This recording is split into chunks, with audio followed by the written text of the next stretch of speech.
आपको मालूम है कि मैं हर रोज़ सुबह नमाज फजर की अदायगी के बाद पार्क आता हूँ और योगा करता हूँ। हाय हाय हाय हाय, इतनी बार मैं योगा के बारे में बता चुका हूँ, मेरा ख्याल है आपको तो ज़ुबानी हिफज हो गया होगा कि मीन हफीज़ साहब सुबह सवेरे नमाज के बाद योगा करते हैं अपने आप को फिट रखने के लिए।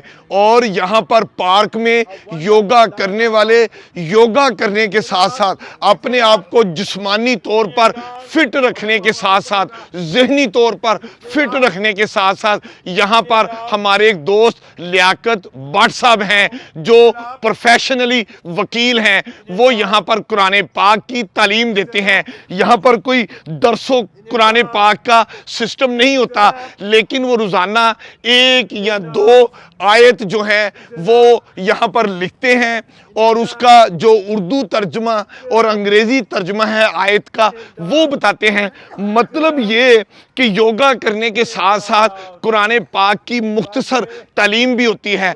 मतलब 1-2 आयत को उर्दू और अंग्रेज़ी तर्जमे के साथ बताया जाता है।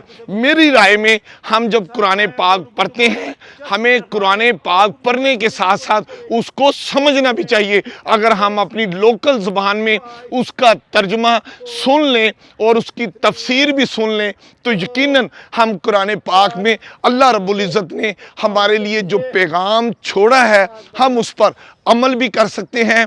और यही योगा करने वालों का ये मिशन है कि वो अपने आप को जिस्मानी और ज़हनी तौर पर फिट रखने के साथ साथ जो हमारा दीन है उसको भी समझते हैं और उस पर अमल करके अपनी ज़िंदगियों को और ज़्यादा खूबसूरत बनाते हैं। भट्ट साहब मुझे याद है जब 15वां सिपारा ख़त्म उन्होंने किया था तो उन्होंने मटन की देग खिलाई थी दोस्तों को। हाय हाय हाय हाय, लेकिन आज 70वां सिपारा ख़त्म हुआ है।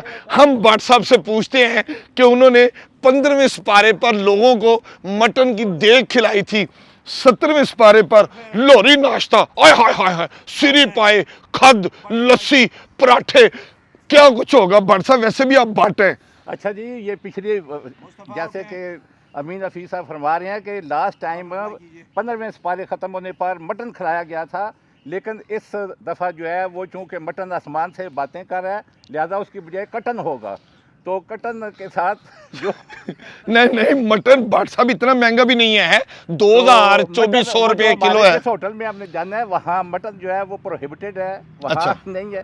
तो बहरहाल जो भी चीज़ें अच्छी से अच्छी होंगी, क्योंकि मुझे ये जो जब सिपारा ख़त्म होता है तो मुझे इतनी ज़्यादा रूहानी खुशी मिलती है कि मेरा जी चाहता है कि मैं आला से आला बेहतर से बेहतर जो है वो अपने दोस्तों की खिदमत करूं। भट्ट साहब आपकी क्या ख्वाहिश, आप ये लोगों को कुरान पाक 1-2 आयत और उसका उर्दू तर्जमा अंग्रेज़ी तर्जमे के साथ बताते हैं, आपका मकसद क्या है ये सब कुछ? देखें जी, ये अवेयरनेस है।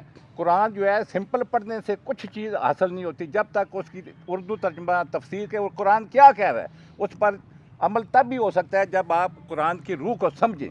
तो इसलिए वो तर्जमे के साथ दोनों ज़बानों में, उर्दू भी, अंग्रेज़ी भी, पंजाबी भी, ये यहाँ एक आयत डेली। तो ये अल्लाह ताला से मेरा ये मैंने दुआ की हुई है कि या अल्लाह मुझे ये कुरान पाक ख़त्म होने तक और फिर इसका रिवीजन करने तक मुझे अपने पास ना बुलाना, तो मैं ताकि ये मिशन अपना पूरा कर सकूं। भट्ट साहब ने कुरान पाक का सहारा लेके लंबी उम्र मांग ली है। बहरहाल बड़ी अच्छी बात है, जो लोग भी अपने आप को वर्जिश के साथ साथ दीन के साथ जोड़ते हैं और दीन को पढ़ते भी हैं, दीन को समझते भी हैं और दीन का पैगाम आगे फैलाते हैं, यकीनन वही लोग दुनिया में और आखिरत में खूबसूरत ज़िंदगी पाते हैं। आज भट्ट साहब क्या खाना खिलाएंगे नाश्ते में, हम आपको उधर लिए चलते हैं।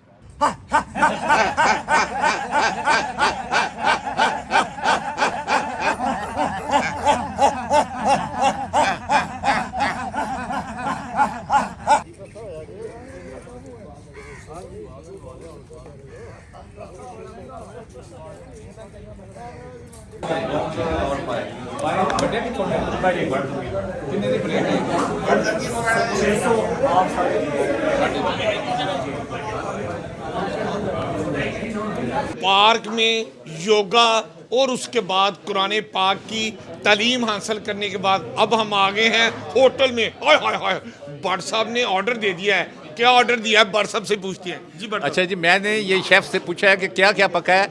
उसने कहा जी पाए हैं बड़े, उसके बाद बोंग है, उसके बाद जनाब ये अलीम है, चने हैं। तो मैंने ये दोस्तों के सारे मशवरे के साथ उन्होंने कहा जी बोंग खाते हैं। हालांकि बोंग के बारे में मैं भी नहीं जानता कि बोंग किसे कहते हैं। अच्छा, एक मिनट साहब से पूछ लेते हैं। देखें जी, चने का तो मुझे पता है, हलीम का भी मुझे पता है, बड़े पायों का भी मुझे पता है। बोंग क्या, अब हम दोस्तों से पूछते हैं। सर जी बोंग क्या होती है? अब बोंग जो होती है ये संडे की लात होती है। तो वो जो फंडे की लात होती है, तो उसमें जो सीधी सीधी बोटी होती है ना मच्छी की, उसमें होती है, उसमें तंदे घाट में होती है, गोश्त ज्यादा होता है और ताकत वाला। बोंग कहते हैं।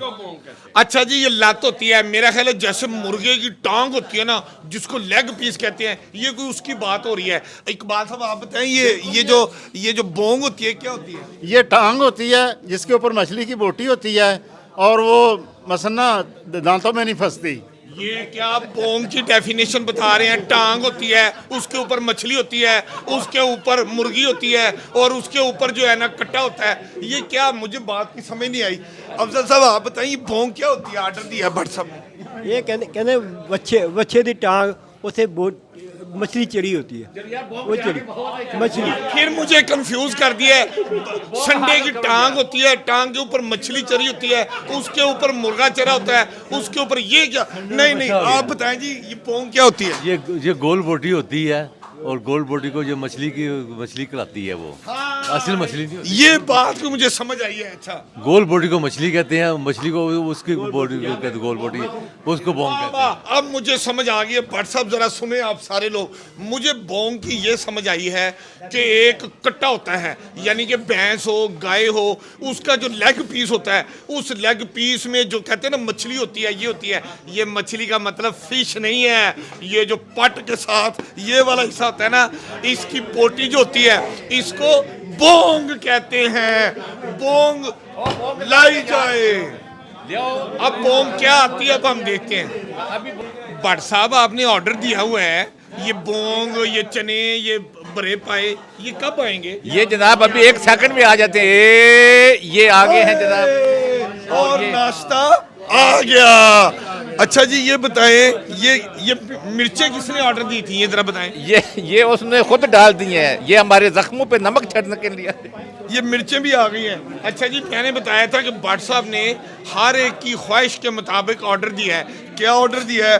ये मेरा ख्याल है चने हैं। नहीं, ये चने हैं और ये जो है ये बड़ा पाया है और ये बोंग है। रोला था बोंग का।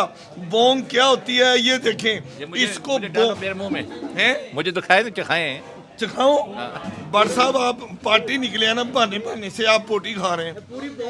चले 1 2 आए। अब अमीन हफीज साहब भी पोंग खाएंगे। अपने आप अंदर रंग दीजिए। जरा देखिए तो सही क्या होती है।